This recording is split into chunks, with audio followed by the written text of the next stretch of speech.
로마서 1장 16절 말씀입니다. 내가 복음으로 부끄러워하지 아니하노니 이 복음은 모든 믿는 자에게 구원을 주시는 하나님의 능력이 되리라. 먼저는 유대인에게요 그리고 헬라인에게로다. 아멘. 어떻게 한 주간 또 편안하셨습니까?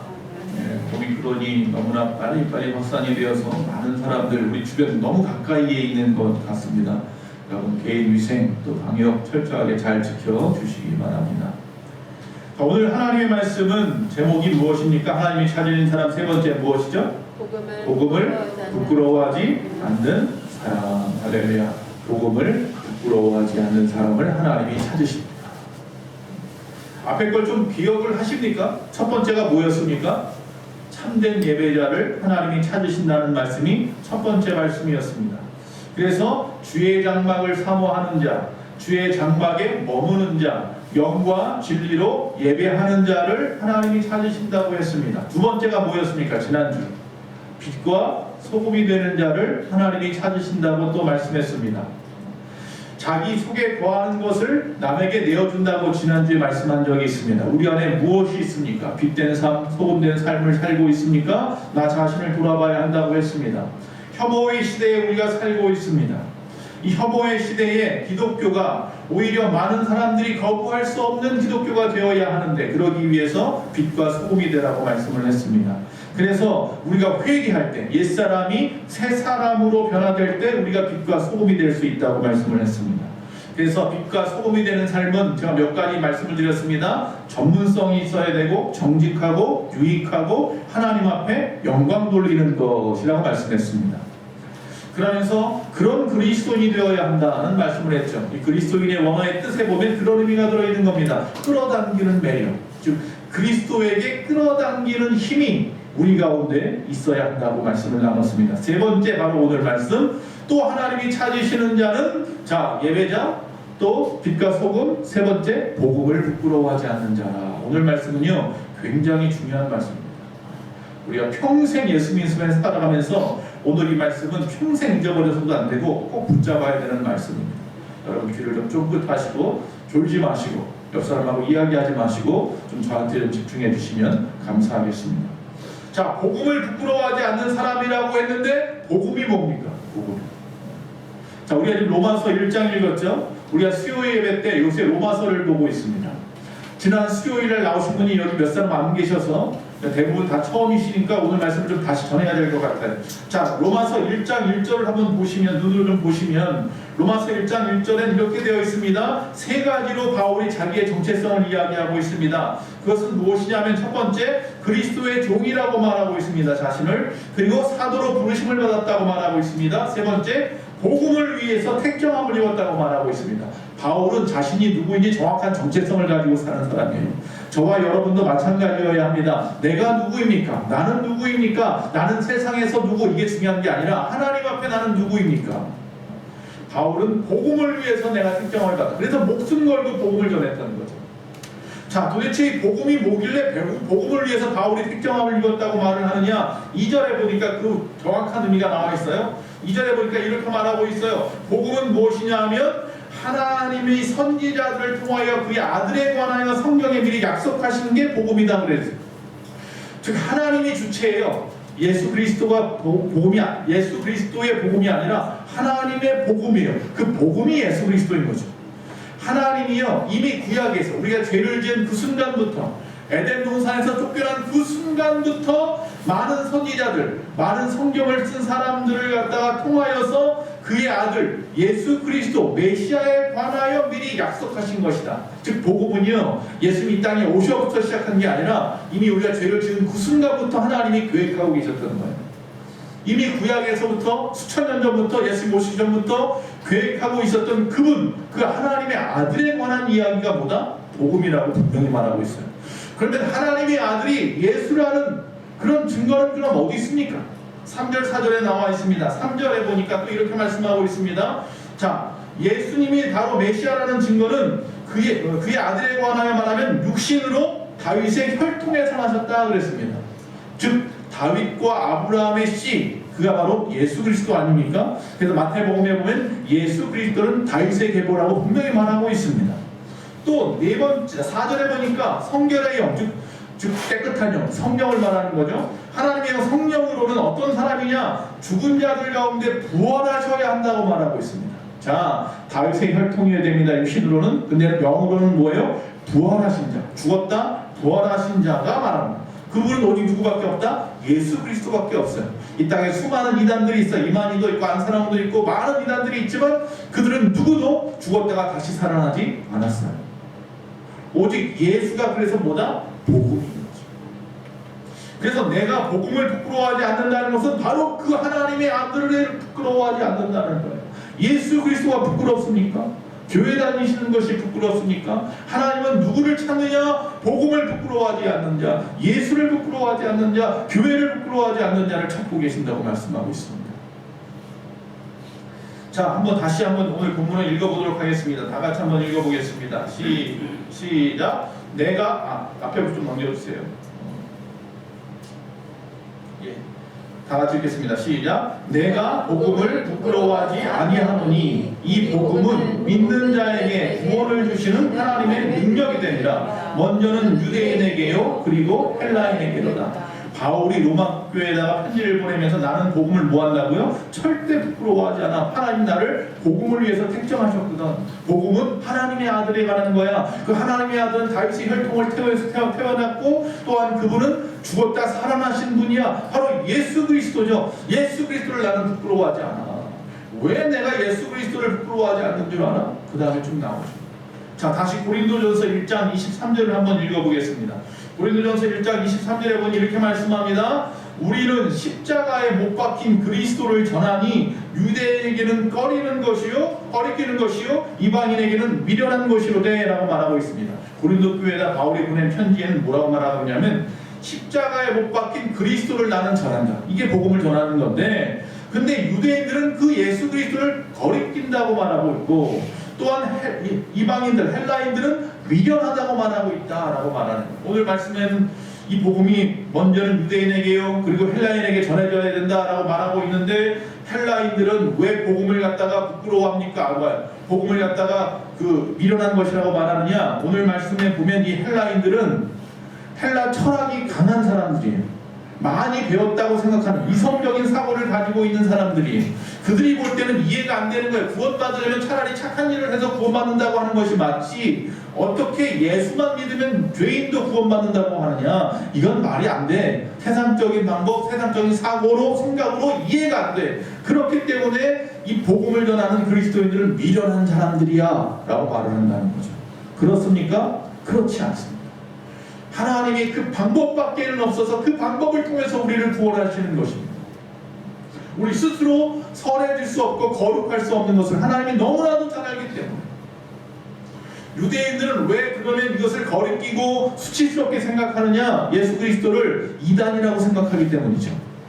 메시아는 아직 안 왔어요. 근데 예수님이 메시아라 하니 너무나 그들 볼 때는 이단 같았던 거예요. 그래서 그것을 거리끼게 생각하는, 아유 창피해, 우리가 어디 이단이 나왔네? 이런 거죠. 자, 유대인도 헬라인도, 즉 그들이 말하는 유대 종교 안에 있는 그들도 또한 바깥에 있는 이방인들도 복음을 꺼려요. 복음을 잘 받아들이지 못해요. 그래서 많은 사람들, 예수 믿는 사람들이 부끄러워했을까요? 성경에 보니까 그렇다고 해서 예수 믿는 것을 부끄러워하지 않았어요. 저와 여러분 지금 어떻습니까? 예수 믿는 것이 부끄럽습니까? 오늘 하나님이 찾으시는 사람이 바로 이 복음을 부끄러워하지 않는 사람이라고 했는데 우리는 어떤가요? 독일에 2차 세계대전이 터지기 직전에 히틀러가 정권을 잡았을 때에 독일을 중심으로 해서 유대인들을 색출했어요. 그리고 유대인들에다가 여기다가 노란색으로 별을 하나 달아서 붙여줬어요. 그 별은 뭐냐면 그들 유대인들이 말하는 다윗의 별이죠. 자, 앞에 사진을 좀 보여주십시오. 유대인들의 이 별을 갖다 이 노랗게 붙이고 다녀서 이 노랗게 붙이고 다니는데 이게 유대인이라는 뜻이라는, 그러니까 많은 사람들이 그걸 보고 조롱을 하고 손가락질을 한단 말이에요. 그런데 이 유대인의 별을 달고 있는 이 유대인들은요 오히려 이것을 어떻게 생각했는지 알아요? 자랑스럽게 생각했어요. 그리고 유태인 엄마들은요 자녀들에게 이 노란 별을 갖다 직접 달아주면서 너는 자랑스러운 유태인이라는 사실을 잊어서는 안 된다라고 말해주었다는 거예요. 그래서 그들이 아우슈비츠 같은 수용소에 들어가서 독가스로 죽어가는 순간에도 오히려 내가 유태인이라는 사실을 자랑스럽게 여겼다는 거예요. 자, 1800년 동안 그 땅을 잃어버리고 온 세상에 유리방황하던 유대인들이 결국 다시 이스라엘 땅을 회복할 수 있었던 그 정체성은 그들은 유대인이라는 거예요. 하나님의 자녀라는 사실이에요. 이 내가 어떤 정체성으로 살아가느냐는 굉장히 중요한 것입니다. 할렐루야. 자랑스러워하시기 바랍니다. 그런데 오늘날 많은 그리스도인들이 이 예수를 믿는다고 하면서도 큰 교회 다니는 것과 작은 교회 다니는 것 가지고 고민하는 사람도 있고요. 아니면 더 나아가서 아예 교회 다니는 것을 말하기를 꺼리는 사람들도 있습니다. 오히려 우리가 복음의 장체, 그 복음의 현장에 가서 복음 전하는 것을 꺼리기도 합니다. 그러나 바울은 분명히 말합니다. 복음은 자랑스러운 것이라고, 부끄러워할 것이 절대로 아니라고. 왜 그러냐? 바로 말씀 후반부에 보니까 이 복음은 모든 믿는 자에게 구원을 주시는 하나님의 능력이 됩니다. 할렐루야. 이 복음에서 능력이 나와요. 어떤 능력? 구원을 주시는 능력이 여기 있는데 이걸 부끄러워할 수가 있습니까? 이거 아니면 천국 못 가는데 이걸 어떻게 부끄러워할 수 있냐는 거예요, 바울이. 자, 어떤 능력이냐면요, 이 복음은요, 과거에 우리가 얽혀 있었던 많은 죄, 예수 믿기 전에 지었던 죄, 아니 오늘 지은 모든 죄까지도 그 모든 죄를 갖다 하나님 앞에서 사해주는 역사가 복음이 있단 말이에요. 현재적으로는 우리가 지금 살아가는 데 이 삶의 모든 고난함, 삶에 지쳐있는 모습들, 모든 걱정과 근심, 이것으로부터 해방시켜주는 것이 예수 그리스도의 복음이란 말이에요. 미래적으로 마지막 때에 주의 백보자 심판대 앞에서 우리를 갖다 하나님의 자녀라 말씀하시고 칭하여서 따로 떼어서 구원할 것이 바로 이 복음이기 때문에, 그런 복음의 능력을 우리가 받았는데 이 복음을 부끄러워할 수 있습니까? 그래서 이것을 뭐라고 말해요? 능력이라고 말합니다. 복음의 능력입니다. 할렐루야. 복음은 구원하는 능력이란 말이에요. 능력이라는 말, 두나미스라고 말하죠. 이 말은 다이너마이트라는 말, 폭발한다는 능력. 그런 능력, 폭발력의 능력이 어디에 있다? 복음에 있어요. 많은 사람들이 복음을 받아들일 때 놀라운 폭발하는 능력들이 일어나서, 성경에도 보니까 초대교회 때 복음을 전했더니 베드로가 나가 전했더니 3,000명, 5,000명씩 하루에 한순간에 막 변화되는 역사들이 일어나요. 폭발적인 능력이 있어요. 그래서 복음이 전해지는 곳마다 강팍한 마음을 가진 자들이 굴복하는 줄로 믿습니다. 복음이 전해지는 곳마다 죄악의 실체가 다 드러나게 되어 있단 말이에요. 그런 능력이 복음 안에 있어요. 그래서 나 같은 죄인을 변화시키는 그 능력, 그게 바로 복음이에요. 오늘 말씀에 바울이 변화되었고 제가 변화되었고 수많은 사람들이 변화되었단 말이에요. 마가다락방과 또한 100여 년 전 이 땅에 평양의 대부흥 같은 폭발적인 성령의 폭발적인 사건도 복음으로 이루어진 거 아니겠습니까? 그것이 바로 복음입니다. 그런 능력이 복음 안에 있어요. 그걸 너무나 잘하는 바울은 부끄러울 수가 없는 거예요, 복음. 그래서 바울은 누가 뭐래도 부끄러워하지 않았습니다. 자, 여기서 잠깐 마가복음 8장 38절 우리 한번 다 같이 한번 읽어보겠습니다. 시작. 누구든지 이 음란하고 죄 많은 세대에서 나와 내 말을 부끄러워하면 인자도 아버지의 영광으로 거룩한 천사들과 함께 올 때에 그 사람을 부끄러워하리라. 할렐루야. 예수님이 직접 말씀하십니다. 누구든지 나와 나를 통한 하나님의 말씀을 부끄러워하면 마지막 때 나도 너를 부끄러워하리라. 그 말은 마지막 때 하나님 앞에 내 이름을 부르지 않는다는 이야기예요. 천사가 나팔 불 때 내 이름이 불려야 천국 가는 겁니다. 할렐루야. 예수님이 내 이름을 불러주셔야 내가 가는 거란 말이에요. 그런데 오늘 분명히 말씀하고 있습니다. 거룩한 천사들과 함께 내가 다시 올 때에 그 사람을 내가 부끄러워서 그 이름을 못 부르기죠. 반대로 말할까요? 이건 반대로 말하면 이런 거란 말입니다. 음란하고 죄 많은 세대에서 예수님과 그의 말씀을 자랑스러워하고 예수님도 다시 올 때에 그 사람을 자랑스러워하면 꼭 찾으리라, 이 말씀인 거예요. 복음을 부끄러워하지 않는 자를 자랑스러워하면서 꼭 찾으시겠다는 말씀이에요, 이 말씀입니다. 복음을 부끄러워하는 사람은 아직도 복음의 능력을 경험하지 못한 사람이라는 이야기예요. 복음이 부끄러운 이유는 복음의 능력, 그 놀라운 것들을 본 적도 없고 체험한 적도 없기 때문에 부끄러운 거예요. 제가 전도사 시절 그리고 강도사가 막 되었을 쯤에 청년들을 맡아서 교회에서 청년들과 함께 보낸 적이 있어요. 그런데 그 안에 대부분의 청년들을 가만히 보았어요. 근데 처음에는 친구 따라서 교회에 나온 친구도 있고 부모님 때문에 그냥 그 교회 평생 그냥 다니는 분도 있어요. 그런 청년도 있어요. 그런데 중요한 것은 대부분의 청년들이 생각도 없이 의례적으로 다니더라는 거예요. 그래서 그들이 대학을 가게 되고 직장을 가게 되고 결혼을 하게 되면서 교회에서 멀어지기 시작하더라는 거예요. 그리고 아예 교회를 떠나버리는 청년들도 꽤 많이 나오는 것을 보게 되었어요. 그래서 이유를 따져봤어요. 왜 저 청년들이 오래 버티지 못하고 학생 때는 열심히 다니는 것 같더니 청년 되면서 세상과 접하면서 떠나가 버릴까? 물론 본인의 신앙의 문제입니다. 그런데 그 이유를 따져보니까 더 깊이 들어가면 첫째는 게으른 목회자 탓이고, 둘째는 교회 안에서 삶과 신앙이 전혀 다른 모습의 그 부모님들 탓이고, 또한 또 한 번 더 생각할 것은 주변에 있는 기독교계, 또 교회에 보여주는 잘못된 그런 인식들 탓이더라고요. 마태복음 11장 7절과 8절에 보면요, 이런 말씀이 있습니다. 그들이 떠남에 예수께서 무리에게 요한에 대하여 말씀하시되 너희가 무엇을 보려고 광야에 나갔더냐? 바람에 흔들리는 갈대냐? 그러면 너희가 무엇을 보려고 나갔더냐? 부드러운 옷 입은 사람들이냐? 부드러운 옷을 입은 사람들은 왕궁에 있느니라. 이렇게 말씀합니다. 자, 사도 세례 요한이요. 세례 요한이 잡혔어요. 언제 죽을지 몰라요. 세례 요한을 따르는 제자들이 있었는데 세례 요한이 제자들에게 말합니다. 너 예수라고 하는 사람을 찾아가서 그가 진정 메시아인지 물어보라. 그래서 그 제자들이 예수님을 찾아왔어요. 당신이 정말 메시아인지 알고 싶어 하십니다. 그래서 당신이 행한 모든 일들을 보고 믿으라고 말씀을 하죠. 그러자 그 말을 듣고 그들이 떠나갑니다. 떠나가는 뒷모습에 힘이 없어 보이는 그들을 향하여 예수님이 말하는 거예요. 너희들 왜 광야에 나갔냐? 너희들 왜 세례 요한 따라다녔어? 그 이유를 잘 생각해 보아. 바람에 흔들리는 갈대, 아니면 너희들 보려고 나갔던 것이냐, 아니면 또 하면 부드러운 옷을 갖다가 입은 자들 보러 나갔던 것이냐? 뭘 보러 나갔느냐? 여러분, 왜 교회 나오셨습니까? 뭘 보려고 교회 나오셨습니까? 예수님 당시에 많은 사람들이 그 거친 광야로 나갔던 이유는 그곳에 세례 요한이 있었기 때문입니다. 그 세례 요한의 말을 듣고 그 말씀을 듣고 내 안에 타는 목마름과 같은 이 구원의 갈증을 해결하고 그 말씀으로 새로워지고 구원받고 세례받고 싶어서였던 거예요. 즉 주님을 만나고 싶었던 거예요. 메시아를 교대하는 그들이 하나님 앞에 온전하게 구원함을 이루고 싶어서 그들은 끊임없이 광야로, 거친 광야로 나갔습니다. 지금 우리 교회가, 저와 여러분이 바로 좀 생각해 보아야 할 부분이 이 점입니다. 왜 여러분 교회에 나오십니까? 왜 복음을 갖다 부끄러워하지 말라고 말하고 있습니까? 여러분, 교회에 나와서 여기 말하는 것처럼 흔들리는 갈대가 뭐 인간들이죠. 부드러운 옷 입은 사람들, 이게 뭐예요? 세상의 어떤 것들, 부귀 영화, 세상의 명예, 권력, 이런 것들이잖아요.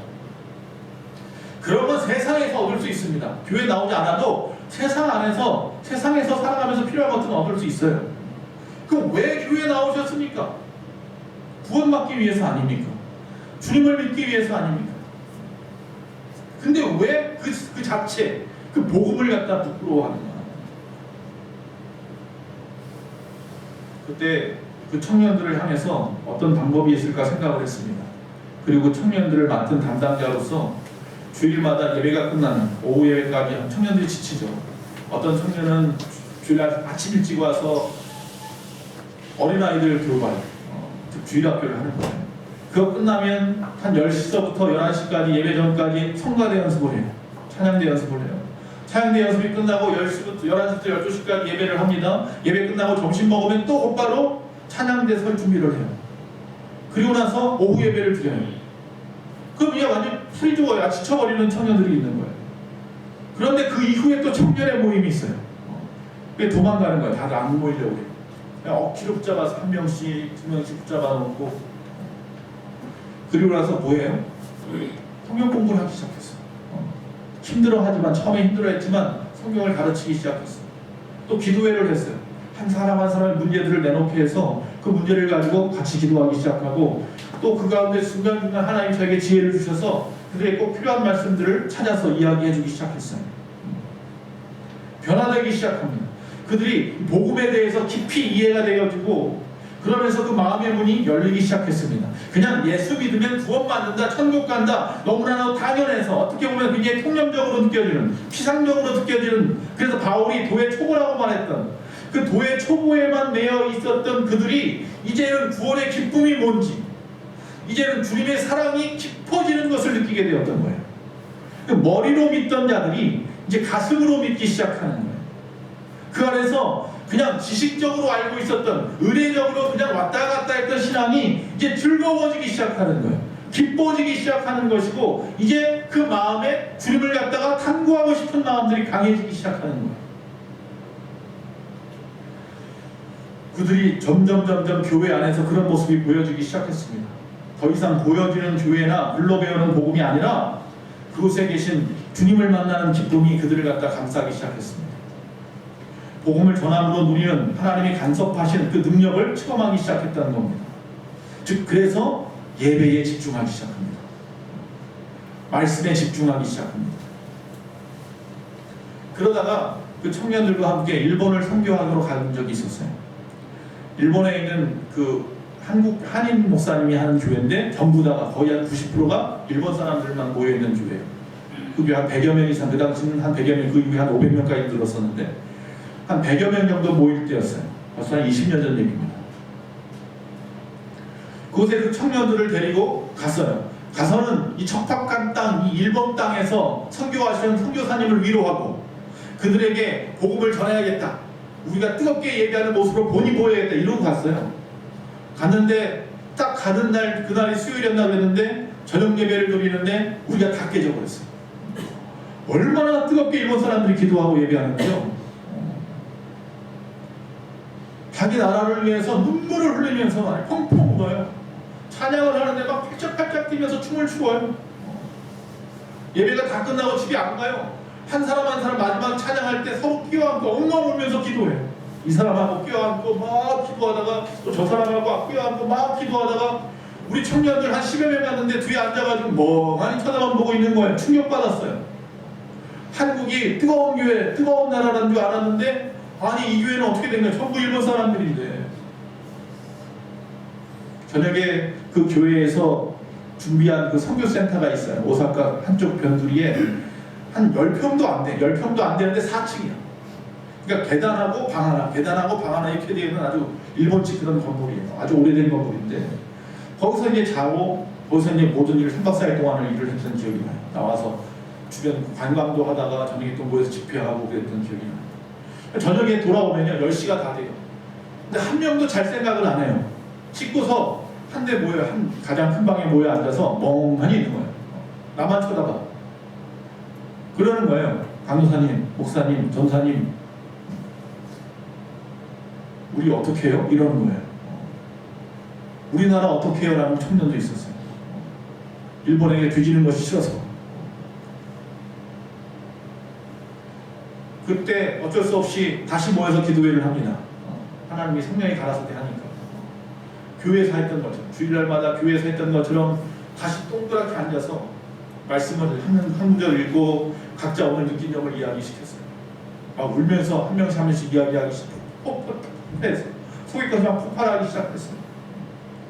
그리고 한 사람 한 사람씩 기도 제목을 내놓기 시작하는데 그들의 기도 제목이요 이전과 달랐어요. 그저 자기의 앞날의 미래만을 생각했던 그 청년들이요 나라를 생각하기 시작하고 믿지 않는데 가족들을 생각하기 시작하고 우리 교회를 생각하기 시작하는 거예요. 그러면서 밤마다 기도하는데 방언이 터지기 시작하고 그 청년들이 한 2시, 3시까지 새벽까지 그냥 뜨겁게들 기도하는데 누가 시키지도 않았어요. 이틀인가 3일쯤 지났을 때에 그 교회 그 일본인 전도사님이 와서 하는 소리가 저녁마다 좀 조용히 하라고 옆에 집에서 얘기가 왔다. 밤마다 떠들듯이 막 주여주여 외치면서 기도를 하니까. 그리고 돌아왔어요. 그들은요 더 이상 보여지는 유형의 교회가 중요한 것이 아닌 것을 알았어요. 하나님의 간섭하심이 너무나 중요하다는 것을 알았어요.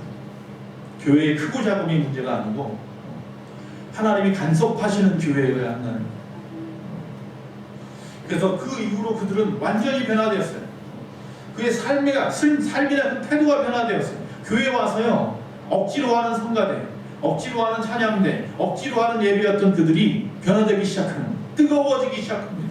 얼굴 색부터 바뀌었어요. 얼굴 표정부터 바뀌었어요. 교회가 청년들이 뜨거워지니까 같이 더불어 다시 뜨거워지기 시작하는 거예요. 그냥 졸기나 하고 옆 사람하고 떠들기나 하고, 청년들이요 예배 드리는데 슬리퍼 질질 끌고 와요. 반바지 입고 와요. 그리고 와서 맨 뒤에 앉아있다 가요. 그런 청년들이 양복도 입고 오고요, 와이셔츠 차림으로 오기 시작하고요, 변화되기 시작하는 거예요. 하나님 앞에 지금 이 예배에 누가 계시다? 하나님이 계시다는 것을 깨닫기 시작하면서 그들의 예배 태도부터 바뀌기 시작해요. 막 두려워하는 것이 보여요. 예배에 하나님을 만나고 있다는 것에 대해. 자, 로마서 1장 16절 다시 읽습니다. 다시 한번 읽어보겠습니다. 시작. 내가 복음을 부끄러워하지 아니하노니 이 복음은 모든 믿는 자에게 구원을 주시는 하나님의 능력이 됩니다. 먼저는 유대인에게요, 그리고 헬라인에게요. 할렐루야. 먼저 믿는 저와 여러분에게, 그리고 이후에 믿을 모든 사람들을 향하여 이 복음은 능력을 나타내고 있습니다. 그 청년들에게서 이 말씀이 드러났습니다.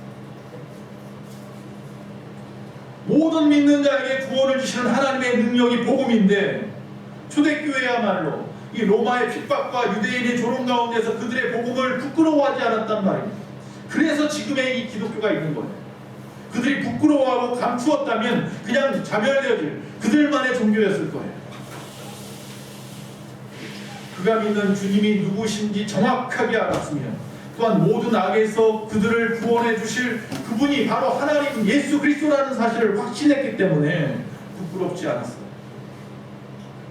21세기 바로 지금 이 시대에 점점 더 악해지고 있는 이 시대에, 코로나 같은 이 상황 속에서 그리스도인들과 이 교회를 향해 세상은 끊임없이 더 냉담해져 가고 있는데, 한국 교회만의 문제는 절대로 아니죠. 그러다 보니까 교회 안에도 세상 방법이 들어옵니다. 스스로 한 걸음도 못 돼요. 스스로 기도하지 않으니, 스스로 주님을 만나본 적이 없으니까 한 걸음도 못 되는 그 연약함 때문에 누군가가 당장 무엇인가 예언해주고 말해주어야 하는, 그래서 점쟁이와 다르지 않는 신비주의에 빠지고 신사도운동에 빠지고 그런 것들에 오히려 이용당하는 그런 그리스도인들이 얼마나 많은지 몰라요. 하나님은 복음을 부끄러워하지 않는 그리스도인을 찾고 계십니다. 복음은 생명입니다. 요한복음 14장 6절에 내가 곧 길이요 진리요 생명이라고 말씀하셨습니다. 복음은 생명입니다. 복음은 예수 그리스도의 십자가와 부활 속에 있는 생명입니다. 예수님이 십자가의 죽으심으로 우리의 죄의 문제를 해결해 주셨습니다. 믿습니까? 그가 다시 부활하심으로 말미암아 우리의 죽음의 문제도 해결해 주셨습니다. 그가 다시 승천하셔서 공중권세를 잡고 있는 저 악한 마귀의 세력을 정복하셨습니다. 그리고 지금 하나님의 보좌 우편에서 오늘도 우리를 위해서 끊임없이 중보하고 계십니다. 또한 우리의 처소를 저 천국에 예비해 놓으시고 이분이 장차 다시 재림하실 줄로 믿습니다. 그때 저와 여러분의 이름이 불려야 하는데 내가 저의 이름을 부끄러워하리라 그러면 안 되는 거예요.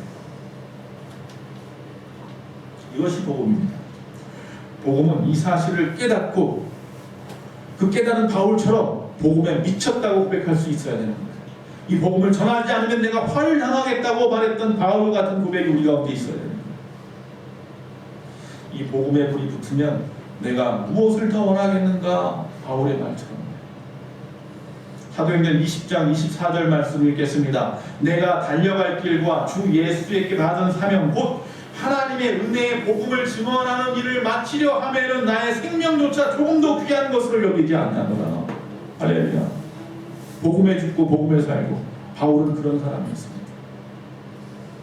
그 바울이 영적인 자기의 자녀라고 하는 디모데 목사, 젊은 목사를 세워놓으면서 뭐라고 말하냐면 이렇게 당부합니다. 디모데후서 1장 8절에 그러므로 너는 내가 우리 주를 증언함과 또는 주를 위하여 갇힌 자 된 나를 부끄러워하지 말고 오직 하나님의 능력을 따라 복음과 함께 고난을 받으라.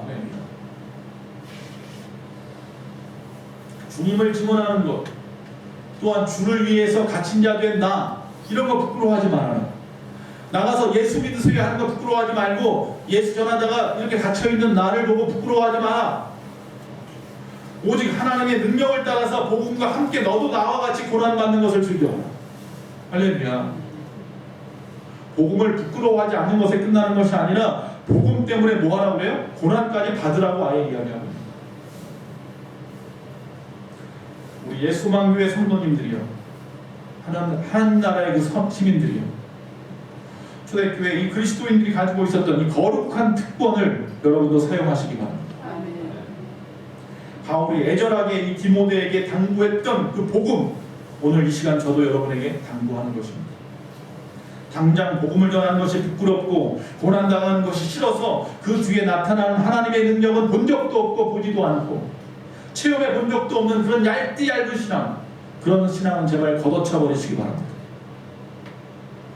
지금 교회마다 쇼윈도에 그럴싸하게 걸려있는 이런 화려한 옷처럼, 그걸 저는 그냥 쇼윈도 신앙이라고 했는데, 겉만 번지르르한 이 거짓 복음이 유통되고 있는 이 시대에 번영 복음이니 기복 신앙이니 신비주의니 이런 거짓 신앙, 거짓 복음이 번지르르한 이런 시대에 또 거기다가 세상대로 끊임없이 문화적으로 압력하고 인본주의로 끊임없이 굴복하게 요구하는, 우리 굴복하라고 요구하는 그런 이 시대에, 여러분 영적인 이런 위기의 시대에 직면해 있는 이때에 복음이 우리 가운데 부끄러워서는 안 됩니다. 오직 그리스도의 복음의 약속을 힘입어서 세상이 줄 수 없는 완전하고 기쁜 영적인 회복을 강조해 보아야 합니다. 끝으로 이 복음을 두려워하지 말라고 했는데 어느 크리스천 자매님이 블로그에 올린 글을 읽고 마치겠습니다. 낯선 사람을 붙잡고 예수님을 전하는 일이 저에게는 용기가 필요한 일이었습니다. 그래서 라벨기의 말씀 한 구절을 프린트해서 작은 물티슈에 붙여서 길에서 나눠 주었습니다. 몇 번이나 속으로 내가 복음을 부끄러워하지 아니하노니, 내가 복음을 부끄러워하지 아니하노니 라고 읊조리고 담대하게 해달라고 기도해도 작은 티슈 하나 건네는 것도 쉽지 않았습니다. 목이만한 소리로 예수 믿으세요. 인상이 안 좋아 보이는 분에게는 건넬까 말까 망설이다가 놓쳐버리고, 그러다가 속으로 우리 예수님은 안 그랬는데, 이 말씀 한 구절로 예수님께 돌아올 수 있는 영혼이었다면 난 예수님 앞에 죄송해서 어쩌지? 놓쳐버린 사람을 뒤에 등을 바라보면서 그렇게 했다는 거예요. 주님, 아직 담대하지 못한 저를 불쌍히 여겨주시고 용기 내어서 복음을 전할 수 있게 해주세요. 그때 사도행전을 읽다가 깨달은 것은 마가 다락방의 제자들처럼 성령 충만 받아야겠구나. 그때부터 그 기도가 바뀌었답니다. 성령 충만하게 해주세요. 그리고 지하철에서 어떤 여자분이 이 더듬이 머리띠를 하고 지나가는 것을 보았는데, 유심히 보니까 글이 쓰여 있는데 뭐라고 쓰여 있나 보았더니 머리띠에 이렇게 쓰여 있더랍니다. 앞에는 예수 믿고 구원받자, 뒤에는 늦지 마세요. 저런 방법이 있었구나. 저 오늘부터 머리띠 제작에 들어갑니다. 그런 내용이었습니다. 지난 수요일 말씀을 전하면서 하나님의 복음은 성자 되시는 예수님의 십자가의 승리와 부활하심으로 그분이 높아지심이고, 하나님의 복음은 사람들이 그 예수 그리스도를 믿음으로 누릴 수 있는 사죄와 해방에 대한 즐거운 선포라고 말씀했습니다. 즉 복음은 즐거운 선포. 즉 먼저 복음을 듣고 구원을 받은 우리가 죄 많은 세상을 향하여 오늘도 즐거운 선포를 해야 됩니다. 그것이 바로 복음이어야 합니다. 앞으로 부끄러운 선포가 아니라 즐거운 선포를 하시는 저와 여러분 되시기 바랍니다. 하나님은 오늘 그런 사람, 복음을 부끄러워하지 않는 사람을 찾고 계십니다.